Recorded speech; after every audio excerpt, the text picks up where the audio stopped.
एक ये बहुत सारी लड़कियां भी ऊपर जाके सेल्फी लेती रहती हैं, पढ़ती नहीं, पता नहीं क्या करती हैं। ये सच्चाई है, मैं कई बार जाती हूँ, ये गलत है। देखो तुम लोग मुझसे बहुत छोटे हो, मैं तुम्हें सच्चाई बताऊं, लाइफ में कुछ भी काम नहीं आना। ये रिश्ते और ये सब फालतू की बातें हैं। जिसके पास पैसा नहीं है ना, उसका कोई भी सगा नहीं है, चाहे हस्बैंड हो, वाइफ हो, भाई बहन हो या परिवार हो, सब लोग पैसे के साथ चलते हैं। जिसके पास पैसा होगा ना, उसकी रिस्पेक्ट होगी। कि लड़कों के लिए भी है, लड़कियों के लिए भी। इन सब चीजों को पीछे छोड़ दो, सब बकवास है। ये सब तब अच्छा लगेगा जब आपके पास पैसा होगा, आपकी लाइफ स्टेबल होगी। ये फालतू की बात। कई बार मेरे पास मैसेजेस भी आते हैं, मैम ऐसा है तो हम ऐसा क्या करें। मैं तुम्हें बता दूं, तुम जिस एज में हो ना, इसमें कोई भी अच्छा लग सकता है, गधा भी। ये एक फैक्ट है। अब तुम्हें हंसी आ रही है, लेकिन ये सच्चाई है। तुम उस एज के पड़ाव पे हो, मेरे लिए तो तुम मेरे बच्चे और भाई बहन की तरह हो ना। जिस उम्र में कोई भी अच्छा लग सकता है, चाहे वो निकम्मा हो, निठल्ला हो, बेरोजगार हो, वो लड़की कितनी मूर्ख हो, लेकिन किसी भी लड़के को अच्छी लग सकती है। मूर्ख के साथ जीवन नहीं कटता। अच्छा लगना एक बात होती है, जीवन काटना बहुत बड़ी बात है। जीवन में ना जिम्मेदारियां होती हैं, घर परिवार में रिस्पेक्ट होती है, बातचीत का तरीका होता है। आपको 4 दिन जिंदगी नहीं चलानी, ये जिंदगी का भी एक पहले पड़ाव के एक स्टेज पे बैठे हो तुम। अभी तुम इसके दूसरा पड़ाव, तीसरा, 4 पड़ाव है ना जीवन के। अब तुम सेकंड पड़ाव की एंट्री पर वहां आ गए हो, जब फर्स्ट पड़ाव खत्म होगा पढ़ाई लिखाई नौकरी का। सेकंड, थर्ड, फोर्थ पड़ाव में तुम जिसके साथ भी जिंदगी काटना चाहते हो, उसको सिर्फ शक्लो सूरत के बेस पे नहीं देखना चाहिए किसी को। ये देखना चाहिए कि इसके व्यवहार, इसका आचार, इसका चरित्र ऐसा है कि मैं इसको अपने घर रख सकूं। ये लड़कों के लिए भी है, ये लड़कियों के लिए भी है। इन सबको पीछे छोड़ के पहली प्रायोरिटी अपने आप को अच्छा बनाओ, क्योंकि जो काबिल होगा ना, उसी को काबिल साथी मिलेगा। नाकाबिल के साथ कोई अच्छा इंसान क्यों शादी करेगा, चाहे वो लड़की है और चाहे वो लड़का है। लड़कियां अगर नहीं कमाती हैं तो कोई तुम्हारी रिस्पेक्ट क्यों करेगा।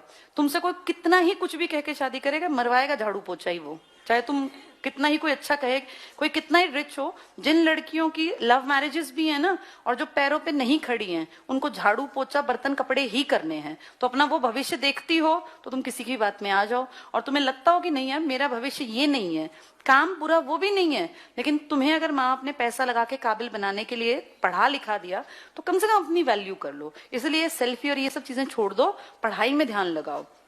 ये लड़कों के लिए भी है। नालायक लड़कियों से शादी करके तुम्हारा जीवन बर्बाद हो जाएगा, क्योंकि उनका कुछ नहीं जाएगा। इस बात को समझो। मैं अपने भाई को भी ऐसे ही समझाती हूँ कि जिससे अगर तू अपनी पसंद से भी शादी करे ना, तो वो काबिल होनी चाहिए। वो भी 22 साल का है, तो इस उम्र में क्या होता है, कोई भी पसंद आ जाता है। कल को माना पता चला किसी को उठा लाया, जी उत्तराखंड की लड़की है, इससे शादी करनी, तो उसको हम यही समझाते हैं कि तू अपनी पसंद से शादी कर लेना। जैसे कई बार होता है ना, मेरे भाई बहनों ने भी ऐसा किया। भाई हमारी बड़ी सिस्टर ने, मेरी बड़ी सिस्टर ने भी पसंद से शादी की, लेकिन उसके हस्बैंड क्लास 1 गजटेड ऑफिसर थे, असिस्टेंट कमांडेंट थे। वो 22-23 साल की उम्र में, आज वो डीएलएफ में 6 लाख रुपए महीने की तनख्वाह पे है, मैनेजर हैं वो डीएलएफ में। डीएलएफ बहुत बड़ी फर्म है ना।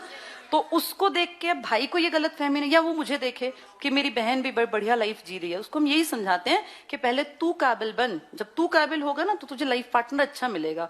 अब तू सिर्फ अपनी शक्लों पे और बालों पे ध्यान रखेगा तो फिर कैसे बात बनेगी। तो ये तुम्हें भी समझा रही हूँ, लाइफ पार्टनर हमेशा अच्छा होना चाहिए। कमाऊ हो तो बहुत बढ़िया, क्योंकि बिना कमाती लड़कियां डिमांड बहुत रखती हैं भाई, बाद में तुम्हारा सर में दर्द करेंगे। वो रोज वो कहेंगे हमें घुमा के लाओ, हमें भाई इधर ये वाला गिफ्ट दिलाओ। ये फालतू की बातें हमेशा बिना कमाती लड़कियां करती हैं। जो कमाती होती है ना, वो कभी अपने हस्बैंड को नहीं कहती कि हमें गिफ्ट दिलाओ। उनको पता है पैसे की वैल्यू। मैंने कभी परिमल सर से कभी कोई गिफ्ट नहीं मांगा। देखो मुझे मर्सिडीज मिल गई, क्योंकि नहीं मांगा। अगर मैं कहती मुझे रिंग दिलाओ, मुझे ये दिलाओ, तो शायद एक इरिटेट हो जाता ना आदमी।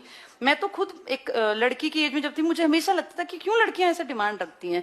अपने आप को इस काबिल बनाओ कि हमें किसी से मांगना ही ना पड़े। तो इसलिए तुम्हें भी और तुम्हें भी, दोनों को बता रही हूँ, लाइफ का मर्म ये है कि पढ़ो लिखो, काबिल बनो, नहीं तो आगे जाके पछताना पड़ता है। ठीक।